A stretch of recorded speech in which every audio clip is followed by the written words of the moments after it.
beauties and magnificence of the life of the cat. My previous video did not go viral immediately and get 1 billion views, and this is very confusing. I can only surmise that the YouTube algorithm is prejudicial against cats, and maybe they are prioritizing all the dog videos, and that's a bad thing. That's prejudice. As you can see, I am curled up real tight next to my human. I give my papa cuddles to console him because he will never be a cat. They say that cats are lazy, but this is work for me, daily 9 to 5. You think it's easy to sleep 18 hours a day and spend so much time slammed up against a human's hairy, stinky armpit? Side note, why do humans not smell as magnificent as us cats? I read somewhere that it's because of cat spit that we smell so good. When we cats, we groom ourselves, it releases a scent from the spit. But however much I lick my human, he still smells totally blech.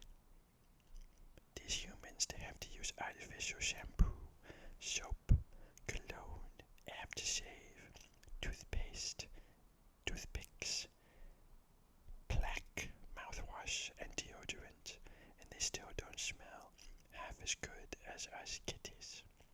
And this is further proof that humans are a doomed species. Albert Einstein once said, "We cannot despair of humanity, since we ourselves are human beings." But what if we are actually cats? If we are cats, then we can shake our heads in despair and say, "Ay, ay, ay, thank God I'm a feline." Oh, these diary entries are pretty tiring, and I haven't been fed in like 28 minutes. I'm wasting away. I wish I could eat something like prawns, or kangaroo meat, or sardines, or salmon, or fried chicken, or pork medallions done medium rare with a parsley cream sauce with Hasselback potatoes and a punchy Rioja or Cabernet Sauvignon. I hope my human mama makes scones again soon. Then I can steal some behind her back and run with it in my mouth and try to eat some under the table while they scream, "No, you're a bad cat." That's real fun. It's a good way to make my papa run, because he thinks I'm lazy, but I'll tell you a secret. He lays on the couch as much as I do, and he doesn't even look as cute when he does it. Maybe he's sad that he cannot lick his own butt like I can. I keep doing it in front of him to encourage him in his bendiness, but he just looks away and goes, "Ugh, that's disgusting." It's quite comfy lying here though, in the armpit. I bet my papa wishes I was purring right now. Sometimes he'll look at me and say, "Hey, douchebag cat, why you barely purr like my previous cats?" I think he's trying to make me jealous. He'll show me the photos of his previous cats and say, look at the floof and how much they purred for me. And then he looked it up on Google and he read that actually all cats are different, and that purring may not be a cat's preferred way of communicating. Some cats use their body language or make the loud meowings to chitty chat. Like me, when I want to tell mama or papa I love them, I take my little head and I go poof, poof, poof right on their shins. And sometimes I even make sure that my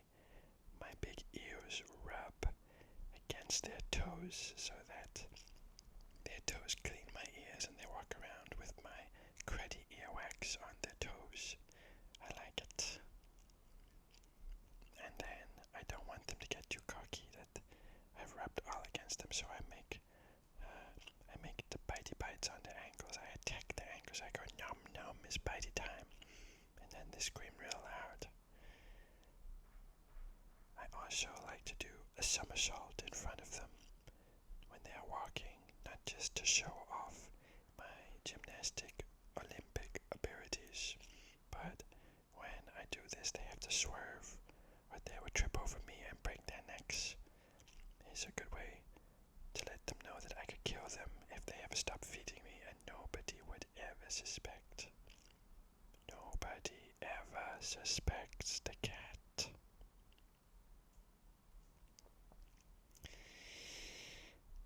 It's nice to sleep here, though. It means that I'm protected from the doggy.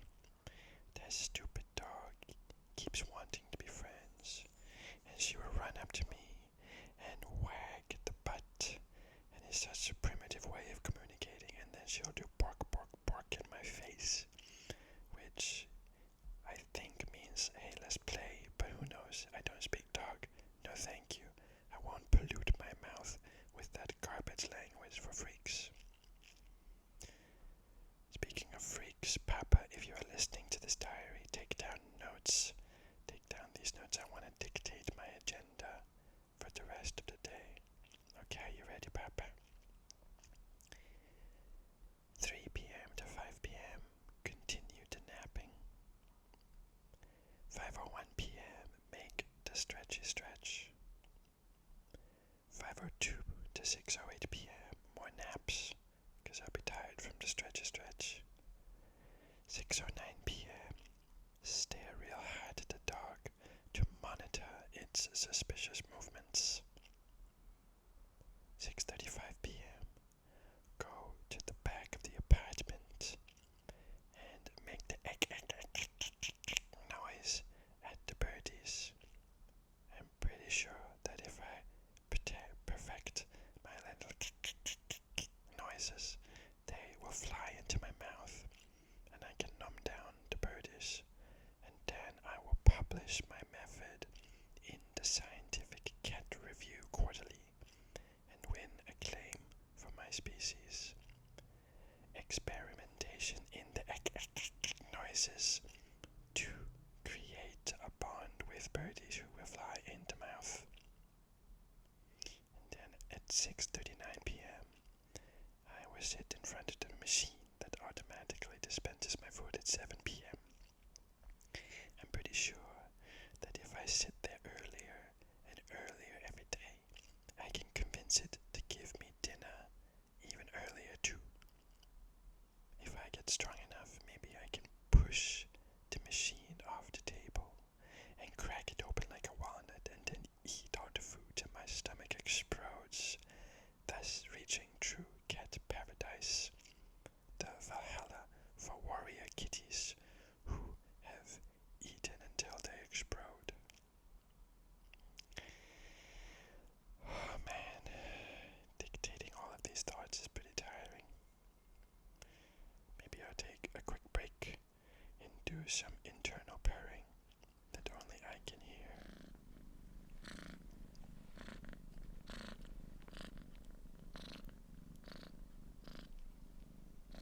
That's good. So relaxing, relax the muscles. So important to de-stress and feel the relaxation purr all along the body.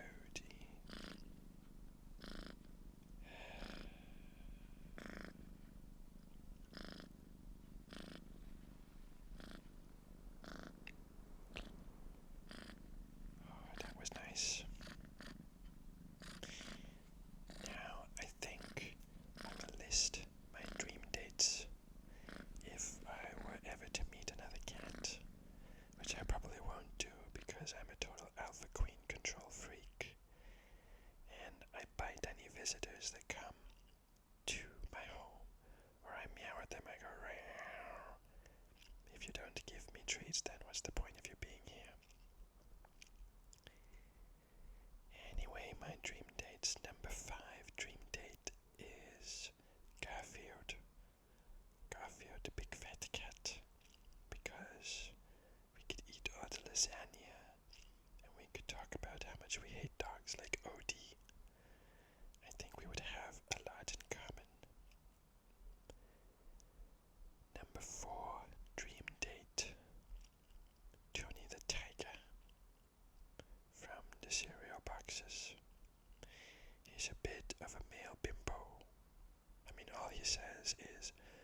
pasties are great.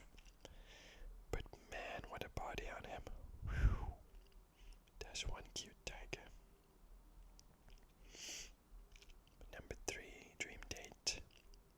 Grumpy cat from the internet. His misanthropic outlook on life really gels with mine. We'd have so much in common. We could talk about the struggles of cathood and how nobody understands us. Plus, I looked it up on Google, and apparently he was worth millions of dollars. It's too bad he passed away. That's sad. Our cat marriage could have broken the internet like Kim Kardashian and her wedding to Kanye West before they divorced. Okay, what's next? Number 2 dream date. That would be the lion in the MGM movies logo. The big handsome lion with the great haircut, and he goes oh yeah, he's so handsome. I want to bury my little face in the hair and feel so safe with the big lion. Plus, I'm pretty sure he's loaded too. I mean, think of the appearance rights he gets. Maybe he gets like $5 every time he goes Number 1 dream date. Now I can't decide. Is either going to be Tom from Tom and Jerry, because he's a real bad boy, and I could help him chase the naughty mousey mouse, and then we eat the mousey mouse. Nom nom nom. Or it would be, maybe it would be Hobbes the tiger from Calvin and Hobbes, because he's real sweet and adventurous, and he's pretty witty. He seems like a smart cookie, but he's cheeky too. He always runs into Calvin when Calvin comes home from school, and sometimes I like to run into my parents. And one time I jumped on my papa's head when he was having a gin and tonic, and he cut his lip. I did the sneak attack from above, and then he complained of domestic abuse. I think Hobbes and me, we could run around doing the pranks and playing Calvin ball, and then we have a picnic, and we eat tuna sandwiches, and we discuss why cats should rule the world. Yeah, that's a pretty good list. I wonder how I can meet any of these guys. Maybe I need to get out there a bit more, hit the nightclubs.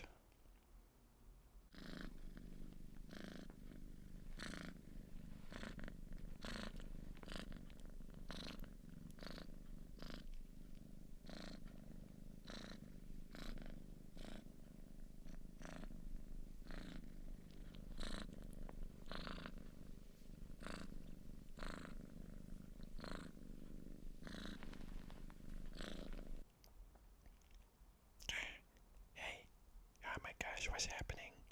Earthquake, this is not a drill, people. Papa's moving. What are you doing, you schmuck? You woke me up from my nap. Help, help, help. Police, war crimes. I'll get you for this, Papa, you